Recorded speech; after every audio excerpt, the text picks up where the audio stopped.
प्रधानमंत्री मोदी ने 3 रैलियों को संबोधित करके बिहार में चुनाव प्रचार का शंखनाद किया। एनडीए के लिए वोट मांगा। पूछा जिन्होंने जंगल राज बनाया वो क्या विकास करेंगे। प्रधानमंत्री का विपक्ष पर करारा वार। बोले राष्ट्रहित में कदम उठाने पर विपक्ष करता है विरोध। प्रधानमंत्री मोदी ने कहा विरोध करने वाले बिहार को बर्बादी के रास्ते पर लाना चाहते हैं। बिहार के गौरव के साथ विश्वासघात किया गया।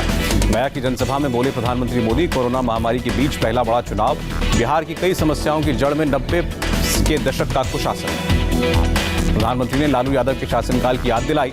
बोले एक समय था जब स्टेशन पर रात में उतरने के बाद लोग घर नहीं जाते थे। एक दौर था जब लोग गाड़ी नहीं खरीदते थे। प्रधानमंत्री मोदी ने कहा एक जमाना वो भी था जब डीए और डिबरी की जरूरत पड़ती थी। उस दौरान सड़कों पर गाड़ियों का सिस्टम हिल जाता था।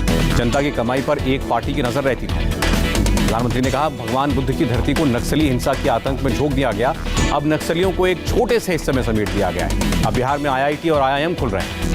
विपक्ष के नेताओं ने जनता के पैसों से अपना साम्राज्य खड़ा किया। बेईमानी करने वालों को 100 बार सोचना पड़ता है। मोदी ने कहा एनडीए सरकार बनने के बाद बिहार में भी लागू करेंगे स्वामित्व योजना। प्रॉपर्टी कार्ड से गांव वाले बिना विवाद के प्रॉपर्टी खरीद बेच सकते हैं। प्रधानमंत्री मोदी ने सासाराम में भोजपुरी में शुरू किया अपना संबोधन।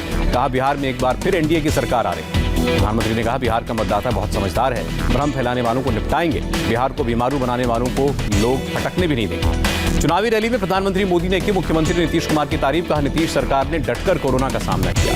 गरीबों के लिए मुफ्त अनाज की व्यवस्था की गई। प्रधानमंत्री मोदी ने कहा देश का दिल और स्वाभिमान है बिहार। गलवान में बिहार है। बिहार में के जम रहे हैं। सत्ता से बेदखल होने की वजह से बौखलाएं। प्रधानमंत्री मोदी ने आरजेडी पर हमला बोलते हुए कहा बिहार को पीछे धकेलने वाले आज ललचाई नजरों से देख रहे हैं। पीढ़ी बदल गई लेकिन लोग जानते हैं कि बिहार को मुश्किल में डालने वाले कौन थे। प्रधानमंत्री ने कहा बिहार में लालटेन का जमाना गया। बिहार में आज बिजली है, सड़कें हैं, लाइट्स हैं। बिना डर के जीते हैं लोग। 10 साल तक यूपीए सरकार के दौरान बिहार पर अपना गुस्सा निकाला। हार के गुस्से में नीतीश को काम नहीं करने दिया। नीतीश के साथ कंधे से कंधा मिलाकर काम करने के लिए सिर्फ 3-4 साल मिले। इतने कम वक्त में 5 गुना तेजी से काम हुआ। गरीब, दलित, वंचित, आदिवासियों तक सुविधाएं पहुंचा रहे हैं। प्रधानमंत्री मोदी ने कहा आरक्षण की अवधि 10 साल के लिए बढ़ाई। गरीब सवर्णों को भी आरक्षण दिया। बिहार के हिसुआ में तेजस्वी यादव के साथ साझा रैली में बोले राहुल गांधी प्रधानमंत्री ने बिहार के लोगों से झूठ बोला। जनता के सामने वो सिर झुकाते हैं लेकिन काम पूंजीपतियों का करते हैं। राहुल ने प्रधानमंत्री मोदी से सवाल किया प्रधानमंत्री मोदी बताएं चीनी सैनिक भारत की सीमा से कब निकलेंगे।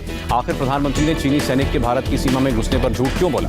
राहुल गांधी का प्रधानमंत्री मोदी पर प्रहार। कहा बिहारियों से झूठ मत बोलिए। लोगों को समझाइए रोजगार कितना दिया। पिछले चुनाव में 2 करोड़ रोजगार देने का वादा किया, क्या मिला। राहुल गांधी ने कहा सच्चाई जान चुका है बिहार, इस बार मिलेगा जवाब। नीतीश कुमार ने आरजेडी पर हमला बोला। बिहार में 15 साल तक अपराध का राज था। डॉक्टर्स और कारोबारियों को बिहार से भागना पड़ा लेकिन आज अपराध के मामले में बिहार 23वें नंबर पर। नीतीश ने अपनी सरकार के कामों को गिनाया। कहा आज बिहार में हर घर में बिजली पहुंचा दी। घर घर पानी पहुंचाने का काम जारी। नीतीश बोले हमारे लिए पूरा बिहार एक परिवार। आगे मौका मिला तो हर खेत तक पानी पहुंचाएंगे। पूरे बिहार को नई ऊंचाइयों पर ले जाएंगे। नवादा की रैली में तेजस्वी यादव का नीतीश पर हमला। बिहार में बिना घूस के कोई काम नहीं होता। नीतीश राज में बिहार में घूसखोरी बढ़ी। तेजस्वी ने कहा नीतीश ने बिहार की जनता से झूठे वादे किए। सिर्फ वादे के नाम पर जनता को ठगा। जो रोजगार था वो भी मोदी जी ने छीन लिया। तेजस्वी यादव ने भी बार किया। कहा नीतीश जी से बिहार समझने वाला नहीं है। इसने 15 साल काम नहीं किया, उसे 5 साल क्या देना। तेजस्वी बोले 9 नवंबर को लालू यादव की रिहाई है और 10 नवंबर को नीतीश जी की विदाई। असदुद्दीन ओवैसी ने बीजेपी पर निशाना लगाया। कहा प्रधानमंत्री मोदी बिहार में 2 घोड़ों पर सवारी कर रहे हैं। नीतीश को रिटायर करके बीजेपी अपना मुख्यमंत्री चाहती है। कांग्रेस ने प्रधानमंत्री मोदी से पूछे 10 सवाल। सुरजेवाला ने कहा बिहार को विशेष राज्य का दर्जा क्यों नहीं देती बीजेपी की सरकार। केंद्रीय मंत्री ने स्पेशल स्टेटस के दर्जे को खारिज क्यों किया। सुरजेवाला ने प्रधानमंत्री से सवाल किया भागलपुर में बनने वाले केंद्रीय यूनिवर्सिटी के निर्माण का क्या हुआ। कौशल विकास यूनिवर्सिटी के नाम पर युवाओं से झूठ क्यों परोसा। सुरजेवाला ने प्रधानमंत्री से मांगा जवाब। कहा पटना के 6 रोड लेन का क्या हुआ। गंगा पर 1500 करोड़ के पुल की घोषणा की लेकिन निर्माण शुरू क्यों नहीं हुआ। सुरजेवाला ने कहा सीता मैया को लेकर मोदी सरकार की बेरुखी क्यों। पुनौरा में बनने वाले संग्रहालय का निर्माण खारिज क्यों हुआ। सुरजेवाला बोले बिहार में अब जुमलों की लहर आएगी लेकिन हाथ की मजबूती, लालटेन की रोशनी और सीपीआई सीपीएम की मेहनत के आगे टिक नहीं पाएगी। शिवसेना नेता संजय राउत ने फ्री कोरोना वैक्सीन के बहाने बीजेपी पर तंज कसा। कहा तुम मुझे वोट दो मैं तुम्हें वैक्सीन दूंगा की नीति क्रूर है। संजय राउत ने कहा देश को बांटने की साजिश कर रही है बीजेपी। बीजेपी शासित राज्यों में सिर्फ मिलेगी वैक्सीन। प्रधानमंत्री की छवि खराब करने वाला बयान।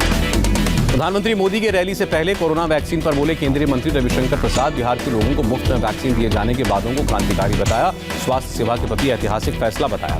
रविशंकर प्रसाद की फ्री वैक्सीन देने पर सवाल उठाने वालों पर पलटवार। कहा किसी भी उत्तरदायी सरकार की प्राथमिकता हेल्थ केयर होनी ही चाहिए। रविशंकर प्रसाद ने राहुल गांधी पर निशाना लगाया। कहा पहले अपनी पार्टी संभाल लेना। प्रधानमंत्री और राहुल की रैली से पहले बिहार में कांग्रेस दफ्तर में आयकर विभाग का छापा। कंपाउंड के बाहर खड़ी गाड़ी से 8 लाख रुपए बरामद। 8 लाख रुपए मिलने के बाद पटना में कांग्रेस दफ्तर में आयकर विभाग के अफसरों ने नोटिस लगाया। 1 घंटे तक सदाकत आश्रम में रही आयकर की टीम। बिहार के कांग्रेस प्रभारी शक्ति सिंह गोहिल ने नोट से पल्ला झाड़ा। कहा, कैंपस से बाहर मिले रुपए बरामद रकम से कांग्रेस का कोई लेना देना नहीं। बिहार के डिप्टी सीएम सुशील मोदी को कोरोना हुआ। पटना के एम्स में भर्ती, फिलहाल बुखार नहीं। बीजेपी नेता शाहनवाज हुसैन और बीजेपी सांसद राजीव प्रताप रूडी भी कोरोना पॉजिटिव। शाहनवाज हुसैन और सुशील मोदी ने 19 अक्टूबर को की थी एक साथ 4 रैलियां।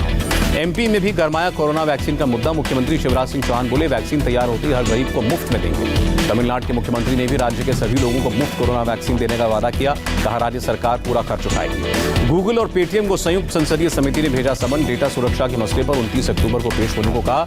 अमेजॉन का पेश होने से इनकार। पाकिस्तान ने इस साल 3800 से ज्यादा बार सीज़फायर वायलेशन किया। विदेश मंत्रालय ने जानकारी दी। Anti tank anti ship missile का परीक्षण सफल। INS प्रबल से लॉन्च किया गया एंटी शिप मिसाइल। नौसेना की ताकत बढ़ेगी। रक्षा मंत्री राजनाथ सिंह सेना के जवानों के साथ सिक्किम के ऊंचाई वाले इलाकों में मनाएंगे दशहरा। शस्त्र पूजन भी करेंगे। महाराष्ट्र के मंदिर खुलवाने के लिए संत समाज ने मुख्यमंत्री उद्धव से मिलने के लिए वक्त मांगा। उद्धव के टाइम न देने से नाराजगी। 27 अक्टूबर तक का अल्टीमेटम। लखनऊ में सीएम योगी ने महिला हेल्प डेस्क का उद्घाटन किया।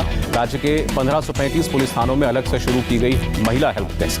मुख्यमंत्री योगी ने कहा, आने वाले दिनों में महिला हेल्प डेस्क का और विस्तार होगा। शिक्षण संस्थानों और संस्थाओं में भी गठित किया जाएगा महिला हेल्प डेस्क। तमिलनाडु में एक दूसरे से भिड़े AIADMK और DMK कार्यकर्ता, पुलिस ने लाठीचार्ज किया। मुंबई के पास विरार में एक महिला ने कृपाण से किया ऑटो ड्राइवर पर हमला। स्कूटी से ऑटो टकराने पर बढ़ती केस दर्ज। दिल्ली के मुंडका में शराब पीने पर बड़े भाई ने की छोटे भाई की हत्या। बचाव में आई उसकी पत्नी की भी जान ली। शव को हरियाणा के रोहतक में जाकर फेंका, पुलिस ने गिरफ्तार किया। पंजाब के भटिंडा में दिल दहलाने वाली वारदात। एक कारोबारी दंपति ने पहले दोनों बच्चों का कत्ल किया, फिर खुदकुशी। आर्थिक तंगी की वजह से वारदात का शक। आगरा में सर्च ऑपरेशन के दौरान पुलिस टीम पर हमला। पुलिस के साथ एनकाउंटर में बदमाश घायल। मर्डर समेत कई मामलों में थी तलाश। यूपी के बागपत में विभाग से बिना इजाजत दाढ़ी रखने पर दारोगा सस्पेंड। नियम न मानने पर SP ने कार्रवाई की। दारोगा को दाढ़ी रखने पर सस्पेंड किए जाने से देवबंद के उलेमा नाराज। सांप्रदायिक सोच रखने वाले अधिकारियों के खिलाफ कार्रवाई की मांग की। पंजाब के होशियारपुर में 6 साल की बच्ची की रेप के बाद हत्या। मुख्यमंत्री अमरिंदर सिंह ने कहा, दोषियों पर होगी कड़ी कार्रवाई। जयपुर में IPL सट्टेबाजी रैकेट का भांडाफोड़। 4 करोड़ रुपए से ज्यादा कैश बरामद। 4 लोग गिरफ्तार। अगरतला में खून की कमी से जूझ रहे अस्पताल में ब्लड बैंक को राहत। 100 लोगों ने आकर ब्लड डोनेट किया। दिल्ली की आबो हवा बहुत खराब। अलीपुर में 400 के पार AQI। आनंद विहार में 387, RK पुरम में 333, रोहिणी में 391 और द्वारका में 390।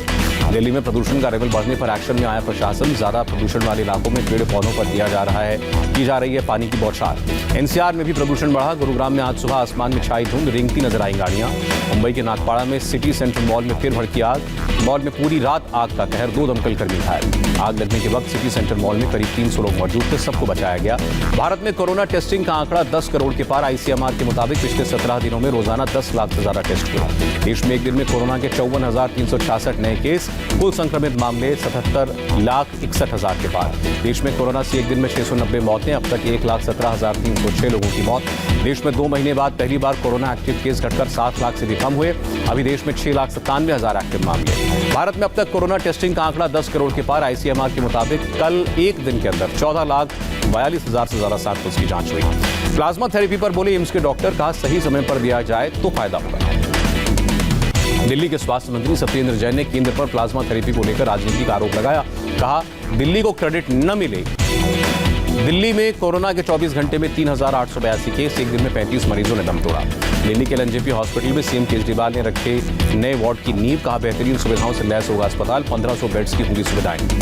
महाराष्ट्र में एक दिन में 7,539 लोग संक्रमित। 24 घंटे में 198 की मौत। यूपी में 24 घंटे में 2,402 नए मामले, 35 की मौत। लखनऊ में कोरोना की फर्जी टेस्ट रिपोर्ट का खुलासा। बिना टेस्ट हुए कई लोगों की नेगेटिव रिपोर्ट पोर्टल पर डाली गई। CMO ने जांच के आदेश दिए। केरल में 24 घंटे में कोरोना से 7,482 लोग संक्रमित। 93,291 एक्टिव केस। तमिलनाडु में कोरोना के 3,077 नए केस। 45 और लोगों ने जान गंवाई। कोलकाता में मास्क पहनने की थीम पर बना पंडाल। दुर्गा पंडाल के जरिए कोरोना के खिलाफ जागरूकता फैलाने की मुहिम। ओडिशा में कोरोना के 1,793 नए मामले। राज्य में अभी भी 20,000 के करीब एक्टिव केस। महाराष्ट्र के चंद्रपुर में 87 साल के डॉक्टर बने मिसाल। साइकिल से गांव में जाकर लोगों का मुफ्त में करते हैं इलाज। शिरोमणि गुरुद्वारा प्रबंधक कमेटी की भारत सरकार से मांग। करतारपुर कॉरिडोर जल्द खोला जाए। तेलंगाना में आसमान पर प्याज के दाम। भारी बारिश से फसल बर्बाद। मंडी में आने वाले कम। अमेरिका में ट्रंप और बाइडेन के बीच आखिरी प्रेसिडेंशियल डिबेट। ट्रंप ने साल के अंत तक वैक्सीन आने की उम्मीद जताई। आखिरी बहस में ट्रंप से पहला सवाल कोरोना पर किया गया। पूरे बहस में कोरोना का मुद्दा ही हावी रहा। अमेरिकी राष्ट्रपति ट्रंप शनिवार को फ्लोरिडा में देंगे वोट, व्हाइट हाउस में ने जारी किया बयान। अमेरिका के ड्रग्स अथॉरिटी FDA ने कोरोना की पहली दवा के रूप में एंटी वायरल रेमडेसिविर को दी मंजूरी। अमेरिका में अब बच्चों पर कोरोना का वैक्सीन ट्रायल शुरू, 16 और 17 साल के बच्चों को दिया जा रहा है टीका। कमला हैरिस की प्रेस सेक्रेटरी सबरीना सिंह ने ट्रंप पर निशाना साधा, कहा भारत अमेरिका दोस्ती डेमोक्रेट्स के लिए काफी अहम, इस दिशा में आगे बढ़ेंगे। सबरीना ने ट्रंप को बताया अलगाववादी, कहा बाइडेन का विजन सबको साथ लेकर चलना है। और अमेरिका में ग्लोबल कश्मीरी मंच का प्रदर्शन, पाकिस्तानी एम्बेसी के बाहर पोस्टर लगाकर विरोध किया।